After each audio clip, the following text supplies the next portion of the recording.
পুৰণি ফটা এখন পেপাৰ ফাটি গৈছে। আচলতে বহুত দিনৰে হয়, 19 চনৰ হয়। মই সংগ্ৰহ কৰি থৈ দিওঁ যে, গতিকে মোৰো দৰকাৰ হৈ যাব পাৰে। বহুতে দৰকাৰী কথা লিখিছে। ডাক্তৰ বিজিত চুতীয়াদেৱে। ছালৰ বিভিন্ন সমস্যা, বিশেষকৈ শালমইনাৰ ওপৰতো খুব ধুনীয়াকৈ দিছে। হেডলাইনত লিখিছে, শালমইনা সাধাৰণতে কপাল, গালৰ দুয়োকাষে, নাকৰ ওপৰত আৰু থুঁতৰিত বেছিকৈ হয়। তেলেতীয়া ছাল আৰু উফি এই সমস্যাৰ মুখ্য কাৰণ। ইয়াত ডিটেইলছত দিছে কথাখিনি ভালকৈ বুজাই। আহকচোন ভালকৈ চাই লওঁ। এতিয়া চাওক, ছালখন হৈছে আমাৰ শৰীৰৰ সৰ্ববৃহৎ অংগ, যিয়ে আমাৰ ব্যক্তিত্ব ধৰি ৰখাটো গুৰুত্বপূৰ্ণ ভূমিকা পালন কৰে। সেয়ে আমি সকলোৱে ছালখন সুন্দৰ কৰি ৰাখিবলৈ যত্ন লোৱা উচিত। বৰ্তমান যুগত ছালৰ নানা সমস্যাই দেখা দিছে। স্বাস্থ্যকৰ জীৱনশৈলী আৰু খাদ্যাভ্যাসে ছালত বাৰুকৈ প্ৰভাৱ পেলায়।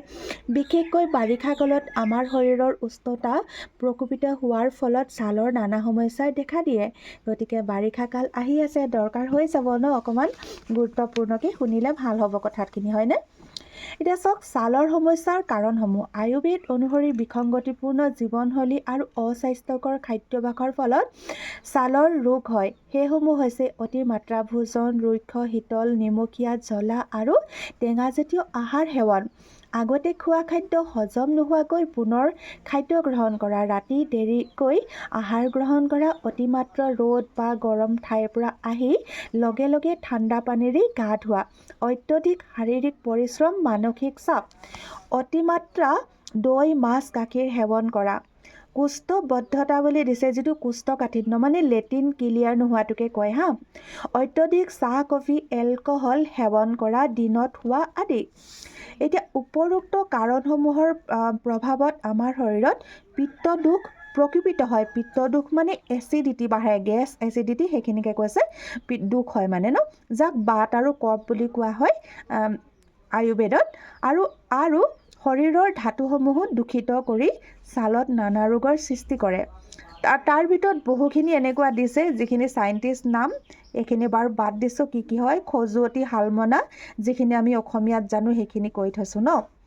এতিয়া চাওক, এতিয়া প্ৰতিৰোধৰ উপায়। সঠিক খাদ্যাভ্যাস আৰু জীৱনশৈলীৰে ছালৰ ৰোগসমূহৰ পৰা আঁতৰি থাকিব পাৰি। যেনে জ্বলা মছলা, টেঙাজাতীয় আহাৰ ত্যাগ কৰা, চিন্থেটিক কাপোৰ বৰ্জন কৰা, ঢিলা কপাহী কাপোৰ পৰিধান কৰা উচিত। গা মুচিবলৈ মিহি কোমল টাৱেল ব্যৱহাৰ কৰিব লাগে।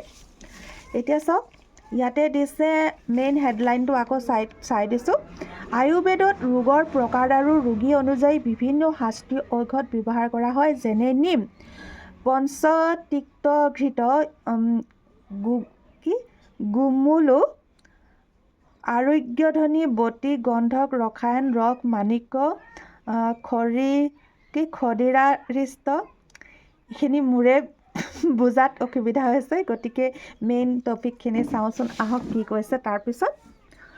এতিয়া চাওক, ইয়াতে দিছে সাধাৰণ ভাষাত আমি বুজিব পৰাকৈ, অত্যধিক চাহ, কফি ত্যাগ কৰা, এলকহল, ধূমপান পৰিত্যাগ কৰা, ৰোগ প্ৰতিৰোধী ক্ষমতা বঢ়াবলৈ ভিংগৰাজ, ভুজংগাসন, অগ্নিশাৰ আদি আসন প্ৰাণায়াম কৰা উচিত। অধাৰণীয় বেগ যেনে শৌচ, পেচাব আদি ধাৰণ নকৰা। তাৰমানে কি কৈছে, জোৰ জবস্তি মানে বহুত ভালকৈ লেট্ৰিন পেচাব নোহোৱাকৈ একদম জোৰ কৰি যে কৰা হয়, সেইটোকে কৈছে হ'বলা। এতিয়া চাওক, চিকিৎসা। আয়ুৰ্বেদত ৰোগ সৃষ্টিকাৰী কাৰণসমূহ পৰিত্যাগ কৰা, অৰ্থাৎ নিদান পৰিবৰ্জন কৰিবলৈ উপদেশ দিছে। ইয়াৰ উপৰিও বিভিন্ন ধৰণৰ পঞ্চকৰ্ম চিকিৎসা যেনে বিবেচন, ৰক্তমোক্ষণ ইত্যাদিৰ জৰিয়তে ৰোগীৰ শৰীৰৰ শোধন কৰা হয়। এইখিনি বাৰু বাদ দিয়ক, অকণমান দেখুৱাই দিছোঁ কি। মেইন আমি উজুখিনিয়ে চাওঁ, যিখিনি সহজ পদ্ধতিত দিছে হা। গতিকে আয়ুৰ্বেদৰ বিশেষ নিয়ম হেৰিবিলাক আমি বহুতে নাজানিবও পাৰোঁ। কিছুমান মই কথা দি দিছোঁ ইয়াত কৈছে একজিমা নিৰাময়ৰ ঘৰুৱা উপায়। এতিয়া চাওক, 20-30 খিলামান নিমপাত 4ৰ পৰা 5 কাপ পানীত 20 মিনিটমান উতলাই কাহ তৈয়াৰ কৰি ল'ব। ঠাণ্ডা হ'লে আক্ৰান্ত ঠাইত লগাই পিছত পানীৰে ধুই দিব। এতিয়া মেইন কথা হ'ল একজিমা বা কি সেইটো আগে চাই লওক। এই তাত দিছে একজিমা চাওক। ছালৰ এটা গুৰুত্বপূৰ্ণ সমস্যাৰ ভিতৰত একজিমা অন্যতম। এই সমস্যা বিশেষকৈ 5 বছৰ বয়সৰ আগতে দেখা যায় যদিও সকলো সময়তে হ'ব পাৰে। একজিমাৰ লক্ষণ হৈছে ছাল ৰঙা পৰা, শুকান চকলা-চকল ছালৰ উখহি উঠা, জ্বলা পোৰা, অসহ্য খজুৱতি আদি। গতিকে আয়ুৰ্বেদত একজিমা বিভীষিকা নামেৰেও জনা যায়। এই ৰোগ বিশেষকৈ হাত, ডিঙি, মুখ আৰু ভৰিত হয় যদিও সকলো অংগতে হ'ব পাৰে। এতিয়া প্ৰথম সেইটোতো মই আকৌ এবাৰ কৈ দিছোঁ, মই চৰি, মই আচলতে সেইটো কৈ ল'ব লাগিছিলে। এতিয়া চাওক এইখিনি কি ক'লে, 20-30 খিলামান নিমপাত 4ৰ পৰা 5 কাপ পানীত 20 মিনিটমান উতলাই আচলতে কাঢ়া তৈয়াৰ কৰি ল'ব কৈছে হা। ঠাণ্ডা হ'লে আক্ৰান্ত ঠাইত লগাই পিছত পানীৰে ধুই দিব কৈছে। 1 চামুচ য়ষ্টি মধু, শিপাৰ গুড়ি, এইটো এটা প্ৰব্লেম দিলে, বাদ দিয়ক এইটো। এল'ভেৰা জেল বা নাৰিকল তেল লগালেও যথেষ্ট আৰাম পায়। অতিমাত্ৰা খজুৱতি হ'লে 100 মিলিলিটাৰ তেলৰ লগত 1 চাহ চামুচ কৰ্পূৰ গুড়ি মিহলাই লগালে খজুৱতি কমে। অলিভ অইল বা নিম তেল লগালেও ছালৰ শুষ্কতা কমে। চন্দন পেষ্ট গোটেই ৰাতি লগাই ৰাখিব পাৰে। হালধি গুড়ি পানীত উতলাই ল'ব। ঠাণ্ডা হ'লে আক্ৰান্ত ঠাইডোখৰত এই পানীৰে ধুব। তিয়হ চকলা-চকলকৈ কাটি পানীত 2 ঘণ্টাৰ বাবে তিয়াই ৰাখিব। পিছত পানীখিনি চেকি লৈ চাফা কাপোৰ এখনেৰে লগাব। এতিয়া চাওক ইয়াত আৰু এটা বেমাৰৰ নাম দিছে, কি হ'ল ছৰিয়চিছ। ছৰিয়চিছ হৈছে এবিধ অটোইমিউন ৰোগ। এইবিধ ৰোগত ছালখন ৰুক্ষ, ডাঠ হৈ পৰে, দেখিবলৈ মাছৰ বাকলিৰ নিচিনা হয়, খজুৱতি ইত্যাদি থাকে। এই সমস্যা হাত, ভৰিৰ নখতো হয়। লগতে ছালৰ ওপৰত ৰূপালী ৰঙৰ ডাঠ তৰপৰ সৃষ্টি হয়। পুৰণি হ'লে ছৰিয়চিছ আৰ্থ্ৰাইটিছ অৰ্থাৎ গাঁঠিৰ বিষ আৰু গাঁঠি ফুলিব পাৰে। ছৰিয়চিছ ৰোধ কৰাৰ উপায়: কুহুমীয়া গৰম পানীৰ লগত অলিভ অইল মিহলাই গা ধুব। খোৱা খাদ্যত হালধিৰ অন্তৰ্ভুক্ত কৰা উচিত। মানে এনেওতো হালধি খাওঁৱেই, এক্সট্ৰা হালধি খালে ভাল হ'ব মোৰ মতে। ইয়াৰ উপৰিও ভিটামিন ডি যুক্ত আহাৰ, মাছৰ তেল, ওমেগা-3 ফেটি এচিডযুক্ত আহাৰ, বাদামজাতীয় খাদ্য খোৱা উচিত। এতিয়া ইয়াৰ মেইন আৰু এটা খুব দৰকাৰী হ'ল টপিক দিছে ইয়াৰ ভিতৰত শালমইনা, যিটো বহুতৰ প্ৰব্লেম হোৱা দেখা যায় ন। শালমইনা বিশেষকৈ যৌৱন অৱস্থাত হয় বাবে আয়ুৰ্বেদত ইয়াক যৌৱন পীড়িকা নামেৰেও জনা যায়। শালমইনা সাধাৰণতে কপাল, গালৰ দুয়ো কাষে, নাকৰ ওপৰত আৰু থুঁতৰিত বেছিকৈ হয়।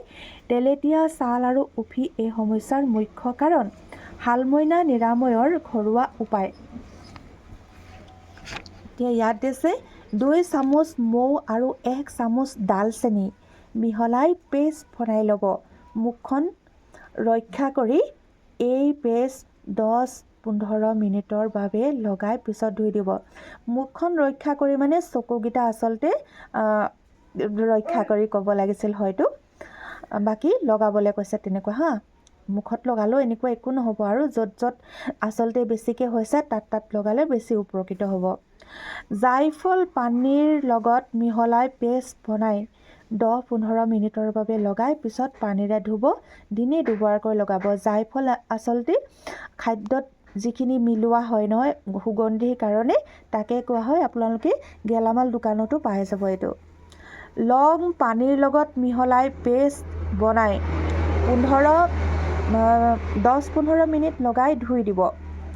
দিনে এই উপায় 2 বাৰকৈ কৰিব কৈছে। এইখিনি অকণ ফাটিয়ে গ'ল, তথাপি চাই দিছোঁ ৰ'ব ভালকৈ। এতিয়া তাৰপিছত কৈছে চন্দনৰ পেষ্ট 2 বাৰকৈ লগাবলৈ কৈছে। মানে চন্দনৰ পেষ্ট অলপ দেৰি থ'লেওতো প্ৰব্লেম নাই ন, গতিকে লগাব আৰু যিমান লগাই ন। মচুৰ দাইল, হালধি, নেমুৰ ৰস মিহলাই পেষ্ট বনাই 10-15 মিনিটৰ বাবে লগাই থ'ব। কেঁচা নহৰু দিনটোত লগাই থাকিব। ই বিষ নিৰাময় কৰাৰ লগতে হাইল মইলা শুকুৱাত সহায় কৰে। তাৰপিছত কৈছে পিছৰ টপিকটো হ'ল খজুৱতি হা। ছালত খৰ খজুৱতি বহু কাৰণত হ'ব পাৰে, যেনে শুকান ছাল, সূৰ্যৰ অতিবেঙুনীয়া ৰশ্মিৰ প্ৰভাৱত ছান বাৰ্ণ হ'লে মানে খজুৱতি হ'ব পাৰে হা।